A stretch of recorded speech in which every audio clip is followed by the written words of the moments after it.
বাবা বলে ছেলে নাম করবে, সারা পৃথিবী তাকে মনে রাখবে, শুধু এ কথা কেউ জানে না আগামী দিনের ঠিকানা। হ্যাঁ, কেউ ইঞ্জিনিয়ার হয়ে নাম কামাবে, কেউ ব্যবসায়ী হয়ে বাড়ি গাড়ি করবে, কেউ ডাক্তার হবে, কেউ খেলোয়াড় হয়ে মাঠ কাঁপাবে। আসলে আমরা কি জানি কে কি হবে? আমরা জানি না কে কি হবে। কিন্তু প্রিয় দর্শক, আপনারা শুনে খুশি হবেন যে যার যা ইচ্ছা সবকিছুই সে হতে পারবে, সম্ভব সবকিছুই সে হতে পারবে। আপনাদের কাছে কি সায়েন্স ফিকশন মনে হচ্ছে? ওটা সায়েন্স ফিকশন না, বিজ্ঞান কল্পনার চেয়েও কাল্পনিক। যে থিওরি দ্বারা এই সবকিছু হওয়া সম্ভব, একই সাথে ডাক্তার হওয়া সম্ভব, খেলোয়াড় হওয়া সম্ভব, বিজনেসম্যান হওয়া সম্ভব, সেই থিওরির নাম হচ্ছে multiverse theory. The multiverse theory আমাদের আজকের বিষয়, the multiverse theory. Multiverse theory, multi universe, অসীম সংখ্যক ইউনিভার্স, অসীম সংখ্যক পৃথিবী থাকবে, অসীম সংখ্যক মহাবিশ্ব থাকবে, অসীম সংখ্যক আমরা থাকবো। এখন আসি আমরা কি এই থিওরির ব্যাখ্যায়। আমি ধরলাম রাশেদুল বিকালে মাঠে ক্রিকেট খেলতে এসেছে। আমরা কেউ জানি না সে কোন পজিশনে ব্যাটিং করবে, সে ওপেনিং এ করবে, 1 ডাউনে করবে নাকি 2 ডাউনে করবে। আমরা ধরেই নিলাম সে ওপেনিং ব্যাটিং করবে। প্রথম বল রাশেদুল প্রস্তুত। আমরা কেউ জানি না সে আউট হবে নাকি 1 রান করবে, না 2 রান, 3 রান নাকি 6, বা আউট হলেও সে এলবিডব্লিউ হবে নাকি বোল্ড আউট হবে নাকি ক্যাচ আউট হবে। মাল্টি ইউনিভার্স থিওরি আমাদের এটাই বলে যে আমাদের অসংখ্য ইউনিভার্স আছে, অসংখ্য পৃথিবী আছে, অসংখ্য আমরা আছি। প্রতিনিয়ত আমাদের প্রতিরূপ তৈরি হচ্ছে, কপি তৈরি হচ্ছে। এক পৃথিবীতে রাশেদুল প্রথম বলে আউট হবে, বোল্ড আউট হবে, আর এক পৃথিবীতে রাশেদুল এলবিডব্লিউ হবে। এভাবে আর এক পৃথিবীতে রাশেদুল 1 রান করবে। 1 রান করলে আবার কথা আছে কোন দিকে 1 রান করবে, অফ সাইডে না লেগ সাইডে। এক পৃথিবীতে রাশেদুল অফ সাইডে ব্যাটিং 1 রান করবে, আর এক পৃথিবীতে রাশেদুল অন সাইডে রান করবে। কিংবা যদি আমরা আর একটা উদাহরণে আসি, যে আলিম মেম্বারে দাঁড়িয়েছে, সে জিতবে কিনা, কিংবা কয় ভোট পাবে। রাশেদুল মনে করলে সে 5 ভোট পাবে, আমি মনে করলাম সে 4 ভোট পাবে, অন্য কেউ মনে করলো যে সে 1000 ভোট পাবে, ইমন মনে করলে 1000 ভোট পাবে। এক পৃথিবীতে সে 4 ভোটই পাবে, এক পৃথিবীতে সে 5 ভোটই পাবে, এক পৃথিবীতে সে 1000 ভোটই পাবে। কারণ আমাদের এই ইউনিভার্স, এই পৃথিবী, আমরা প্রতিনিয়ত আমাদের কপি তৈরি হচ্ছে, প্রতিনিয়ত আমাদের কপি তৈরি হচ্ছে। বিজ্ঞানের উদ্দেশ্যকে, বিজ্ঞানের উদ্দেশ্য হচ্ছে প্রেডিকশন, ভবিষ্যৎবাণী করা। আমরা জানি, আমরা সূর্যের চারপাশে পৃথিবীর ঘূর্ণন বেগ জানি, গতিবেগ জানি, জন্য আমরা জানি যে বছরের এই সময়ে এই ঋতু আসে, এই সময় বৃষ্টিপাত হয়, এই সময় ঠান্ডা পড়ে, এই সময় গরম হয়। আমরা এই ভবিষ্যৎবাণী কেন করতে পারি? কারণ আমরা সূর্যের গতিবেগ জানি। আমি যদি একটি বস্তু এই ফ্লোর দিয়ে গড়ায় দেই, আমি তার যদি আদি অবস্থা জানি, তার ভর, বেগ, সার্বিক কিছু জানি, তাহলে আমরা নিউটনের সূত্র দ্বারা হিসাব করে বলে দিতে পারবো যে বস্তুটি কোথায় গিয়ে থামবে। কিন্তু আমি যদি প্রশ্ন করি, বিজ্ঞানকে যদি প্রশ্ন করি আলিম কয় ভোট পাবে, বিজ্ঞানী এই প্রেডিকশন বিজ্ঞান করতে পারে না। এই সমস্যার কারণে বিজ্ঞানীরা একটা থিওরি নিয়ে আসলো, সেই থিওরির নাম হচ্ছে মাল্টিভার্স থিওরি। আমরা যদি প্রেডিকশন করি যে আলিম 1 ভোট পাবে, এক মহাবিশ্বে সে 1 ভোট পাচ্ছে, আর এক মহাবিশ্বে সে 2 ভোট পাচ্ছে, আর এক মহাবিশ্বে সে ভোটই পাচ্ছে না, অথবা আর এক মহাবিশ্বে জিতে যাচ্ছে। অথবা আমাদের জীবনে সম্ভাব্য যত ঘটনা ঘটতে পারে, সব ঘটনাই আসলে ঘটে আমরা যে মহাবিশ্বে আছি। এটা একটা নিছক দুর্ঘটনা যে আমরা এই মহাবিশ্বেই আছি, বাদ বাকি মহাবিশ্ব কেন আমরা খুঁজে পাই না, তার ব্যাখ্যায় আমরা পরে আসবো। তো মাল্টিভার্স থিওরি, তাদের অন্য নামেও ডাকা হয়, যেমন ম্যানিভার্স থিওরি কিংবা প্যারালাল ইউনিভার্স, সব একই বিষয়। যে সম্ভাব্য ঘটনা যেসব আমাদের জীবনে ঘটতে পারে, রাশেদুল একটা বলকে যদি স্ট্রোক করে 1 হতে পারে, 2 হতে পারে, 4 হতে পারে, 6 হতে পারে, এই সম্ভাব্য। এক পৃথিবীতে 1 হচ্ছে, এক পৃথিবীতে 2, আর এক পৃথিবীতে 4, আর এক পৃথিবীতে 6।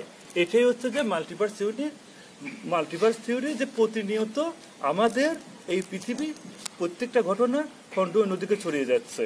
একজন গাড়ির সামনে পড়লো, সে হয় অ্যাক্সিডেন্ট হবে অথবা হবে না। আমরা দেখলাম যে সে অ্যাক্সিডেন্ট হলো না, কিন্তু দেখা যাচ্ছে যে হওয়ার সম্ভাবনা ছিল, অন্য পৃথিবীতে সে অ্যাক্সিডেন্ট হচ্ছে। এই হচ্ছে বেসিক ধারণা যে আমাদের যত ঘটনা ঘটা সম্ভব এই পৃথিবীতে একটা ঘটে, এরকম ভাবে আরো পৃথিবী আছে, আরো ইউনিভার্স আছে, সেই পৃথিবীতে এই ঘটনাগুলো ঘটে। এখন আমাদের প্রশ্ন, আসলেই আলাদা আলাদা ইউনিভার্স, আলাদা আলাদা পৃথিবী আছে কিনা, আছে কি না, এর ব্যাখ্যায় যদি আমরা যাই আমাদের গাণিতিক সম্ভাবনা বুঝতে হবে।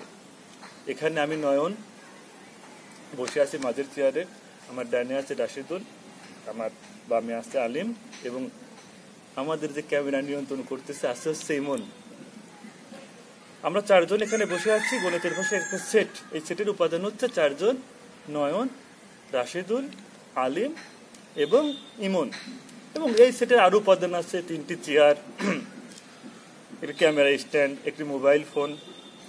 যেহেতু নয়ন নামের আরো লোক এই পৃথিবীতে আছে, রাশিদুল নামের আরো লোক এই পৃথিবীতে আছে, আলিম নামের লোকও আছে, এবং ইমন নামের লোকও আছে, এবং স্যামসাং মোবাইল ফোন এই ব্র্যান্ডেরও আছে, এবং এই ব্র্যান্ডের স্ট্যান্ডও আছে, এবং এই ব্র্যান্ডের চেয়ারও আছে। অর্থাৎ পৃথিবীর অন্য কোথাও এই নামের 4 জন লোক একই ধরনের একটি ব্র্যান্ডের মোবাইল নিয়ে, একটি স্ট্যান্ড নিয়ে, 3টি চেয়ার নিয়ে বসে থাকা গাণিতিকভাবে সম্ভব। যদিও বা আমরা আদৌ জানি না তারা আছে কি না, তারা আছে কি না আমাদের তা জানা নেই, তবে থাকার সম্ভাবনা থেকে যায়। যদি আমাদের ঐতিহ্যবাহী চৌধুরী বাড়ি নেই বলে চৌধুরী বাড়ি যে দিঘি আছে, আমি দাবি করলাম যে দিঘিতে কুমির আছে। গাণিতিকভাবে আমার দাবি সঠিক, কারণ দিঘিতে পানি আছে এবং পানিতেই কুমির থাকে। দিঘিতে পানি আছে এবং পানিতেই কুমির থাকে, গাণিতিকভাবে আমার দাবি যৌক্তিক। আমার দাবি যৌক্তিক, কিন্তু আমরা কখন বুঝবো আছে কিনা? যদি রাশিদুলকে পাঠানো হলো জাল নিয়ে পরীক্ষা করার জন্য, জাল ফেলে দেখলো আছে অথবা নেই, আমরা বুঝে গেলাম। কিন্তু আমরা যদি একইভাবে দাবি করি, আমি নয়ন ধরলাম আমার শরীরে 500 কোটি পরমাণু আছে, এবং এই যে উপাদানগুলো আমার শরীরে আছে, প্রধানত কার্বন, হাইড্রোজেন, অক্সিজেন কিংবা আয়রন, যাই থাক, রক্তের উপাদান আছে, এই উপাদানগুলো যেহেতু মহাবিশ্বের অন্য আছে, পৃথিবীর অন্যত্র আছে, আমার শরীরে যেভাবে পরমাণুগুলো একের পর এক বিন্যস্ত হয়ে আমি তৈরি হয়েছি, একইভাবে আর একজন তৈরি হওয়া সম্ভব, গাণিতিকভাবে খুবই সম্ভব। এখন আছে কি না আছে, একজন লোক করে তো আসলে সারা পৃথিবীতে আমরা খুঁজে দেখতে পারি না। মহাবিশ্বের বেলায় আমরা যেরকম দিঘিতে বুঝতে পারবো কুমির আছে কিনা, কিন্তু মহাবিশ্বের বেলায় আমরা বসবাস করি পৃথিবীতে, পৃথিবী সৌরজগতের একটা অংশ, সৌরজগৎ আবার মিল্কি ওয়ে গ্যালাক্সির একটা অংশ। আমাদের যে বিশাল ইউনিভার্স, যে মহাবিশ্ব, তার খুব কম অংশই আমাদের পর্যবেক্ষণ যোগ্য। বিগ ব্যাং এর যে আনুমানিক বয়স হিসাব করা হয়েছে প্রায় 14 বিলিয়ন বছর, এক্সাক্ট বলা হয় 13.8 বিলিয়ন বছর। অর্থাৎ 13.8 বিলিয়ন বছর আগে যদি বিগ ব্যাং হয়ে থাকে বা আমাদের পৃথিবীতে জন্ম হয়ে থাকে, তাহলে আমাদের পৃথিবীর জন্ম 13.8 বিলিয়ন বছর আগে, তাহলে 13.8 বিলিয়ন বছর আগে যে আলো রওনা দিয়েছে সেই রওনা পৃথিবীতে এসে পৌঁছাইছে। অতএব আমাদের পৃথিবী থেকে 13.8 বিলিয়ন বছর দূরের এলাকা পর্যবেক্ষণ করা সম্ভব। কিন্তু এর বাইরেও বিশাল এলাকা ছড়িয়ে আছে, সেই এলাকা আমাদের পর্যবেক্ষণ আমরা করতে পারি না, আমাদের পর্যবেক্ষণের বাইরে। এজন্য আমরা জানি না আসলে এই মহাবিশ্ব অনন্ত, নাকি আলাদা মহাবিশ্ব আছে নাকি নাই। দিঘিতে যেমন জাল ফেলে সম্ভব কুমির আছে কিনা আছে পরীক্ষা করা, এই মহাবিশ্বে আমাদের এই পরীক্ষা করা সম্ভব না যে আসলে মহাবিশ্ব আর একটা আছে কিনা আছে। তবে গাণিতিকভাবে অবশ্যই সম্ভব, যেহেতু একটা মহাবিশ্ব তৈরি হয়েছে, একই ধরনের উপাদান আছে, আর একটা মহাবিশ্ব তৈরি হওয়া অবশ্যই সম্ভব। যেমন সম্ভব যে গাণিতিকভাবে সম্ভব যে যেহেতু পানিতে কুমির থাকতে পারে, অতএব দিঘিতে কুমির আছে।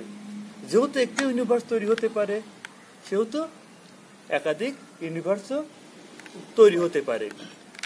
এই তো আমাদের বিজ্ঞানীরা যত আমরা জানি না আছে কি না আছে, পর্যবেক্ষণ আমাদের নিজের ইউনিভার্সই শেষ করতে পারি নাই, তাহলে আমরা কেন আলাদা ইউনিভার্সের খোঁজে? তার ব্যাখ্যা আমি আগেই দিয়েছি। যেহেতু আমরা ভবিষ্যৎবাণী করতে পারি না আলিম মেম্বার হবে কি না, আলিম 5 ভোট পাবে না 10 ভোট পাবে, এই প্রিডিকশনের জন্য, শুধুমাত্র এই ভবিষ্যৎবাণী করার জন্য বিজ্ঞানীদের ধারণা যে অবশ্যই আলাদা আলাদা ইউনিভার্স আছে, আলাদা আলাদা পৃথিবী আছে, আলাদা আলাদা আমি নয়ন আছি, আলাদা আলাদা রাশিদুল আছে, আলিম আছে, ইমন আছে, সবাই আলাদা আলাদা আছে। হতে পারে নাই, কিন্তু গাণিতিকভাবে সম্ভব। যেহেতু একজন আছে, এই পরমাণু দ্বারা কিছু লোক তৈরি হয়েছে, আমি তৈরি হয়েছে, এই একই পরমাণু দ্বারা আমার মতো আর একজনও তৈরি হতে পারে। তো প্রিয় দর্শক, বিজ্ঞান বক্তৃতায় আসলে আমি নতুন, কোথা থেকে শুরু করব, কোথায় শেষ করব, আমার আসলে গোছানো নেই। আশা করি যা বলছি আপনি বুঝতে পারছেন।